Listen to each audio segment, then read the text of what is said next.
حضرت عوف اشجعی رضی اللہ تعالی عنہ یہ رسول اللہ صلی اللہ علیہ وسلم کی خدمت میں حاضر ہوئے اور کہنے لگے یا رسول اللہ صلی اللہ علیہ وسلم، میرا بیٹا سالم کافروں کی قید میں ہے اور کافروں سے ناحق قید کر رکھا ہے، کیا کروں؟ تو حضور نے فرمایا کسی طرح سے سالم کو یہ پیغام پہنچا دو کہ کثرت کے ساتھ یہ پڑھے لا حول ولا قوت الا باللہ، لا حول ولا قوت الا باللہ۔ حضرت عوف رضی اللہ تعالی عنہ نے اپنے بیٹے سالم کو یہ پیغام کسی طرح سے پہنچوا دیا کہ کثرت کے ساتھ اس کا ورد کرو۔ حضرت سالم نے اس کا ورد کرنا شروع کر دیا، لا حول ولا قوت الا باللہ، لا حول ولا قوت الا باللہ۔ تو ایک دن کیا ہوا، جو ان کی ہتھکڑیاں پاؤں میں بیڑیاں تھیں وہ کھل گئیں، تو جو کھلی ہیں اللہ کی قدرت ظاہر ہوئی اور ان کی کرامت اور دعا کی برکت ظاہر ہوئی۔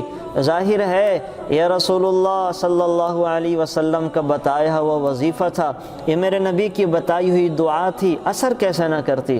تو جو پاؤں کی بیڑیاں اور ہاتھوں کی ہتھکڑیاں کھلی ہیں تو یہ وہاں سے نکلے ہیں۔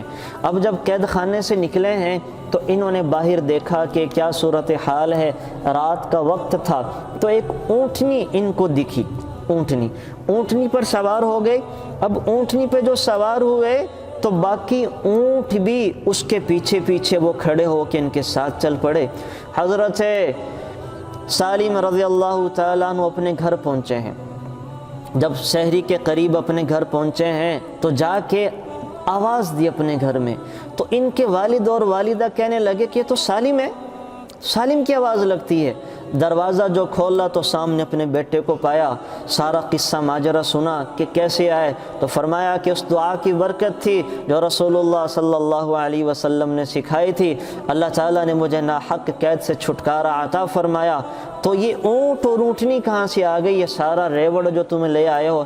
کہنے لگے یہ بھی اسی دعا کی برکت ہے کہ میں جب وہاں سے نکلا ہوں تو اونٹنی پر سوار ہو کر میں آپ کی طرف آنے لگا ہوں تو یہ سارے اونٹ بھی پیچھے پیچھے آ گئے۔ اب حضرت عوف اور سالم پریشان تھے کہ یہ ہمارے لیے حلال ہیں بھی کہ نہیں ہیں۔ اب دیکھیں کہ ایسے موقع پر بھی یہ حضرات سوچا کرتے تھے کہ جو مال آیا ہے یہ حلال ہے بھی کہ نہیں ہے، اس کا استعمال جائز ہے بھی کہ نہیں ہے۔ تو دونوں باپ بیٹا کہنے لگے چلو چلیں رسول اللہ صلی اللہ علیہ وسلم کے پاس چلتے ہیں۔ صبح فجر میں رسول اللہ صلی اللہ علیہ وسلم کے پاس حاضری ہوئی، سارا واقعہ اور ماجرا سنایا، حضور نے مبارکباد دی اور فرمایا کہ یہ جو اونٹ اور اونٹنیاں تمہارے پاس آئی ہیں یہ اللہ کی طرف سے مال غنیمت ہیں، یہ اللہ کی طرف سے مال غنیمت ہیں، اور حضور نے فرمایا کہ سب مال تمہارا ہے، جو چاہے مرضی کرو، جو چاہے مرضی کرو۔ تو لا حول ولا قوت الا باللہ کی برکت سے اللہ تعالیٰ نے قید ناحق سے چھٹکارا عطا کیا، اور اللہ نے بغیر وہ سوچ اور وہم و گمان کے مال بھی دیا جو کہ حلال مال تھا۔ تو اس دعا کا اپنی زندگی میں اہتمام شروع کر دیں، اور اللہ تعالیٰ نے اس میں بڑی برکتیں رکھی ہیں۔ رسول اللہ صلی اللہ علیہ وسلم نے فرمایا یہ جو لا حول ولا قوت الا باللہ ہے نا، یہ اللہ تعالیٰ نے اپنے عرش کے خاص خزانوں میں سے زمین پر اتاری ہے، اور اللہ نے اس میں 99 چیزوں کا علاج رکھا ہے، اور سب سے کم جو بیماری ہے جس کا علاج ہے وہ دنیا کے غم اور پریشانیاں ہیں۔ تو اس دعا کی پڑھنے والوں کو انشاءاللہ اللہ تعالیٰ کئی طرح کی برکتیں عطا فرمائیں گے اور دنیا کے غم اور پریشانیوں سے محفوظ فرمائیں گے۔ تو کوشش کریں کہ چلتے پھرتے بھی اس کا ورد کیا کریں، ورنہ ہر نماز کے بعد تو 40 دفعہ پڑھ ہی لیا کریں، تو انشاءاللہ اللہ اس دعا کی خوب برکتیں عطا فرمائیں گے۔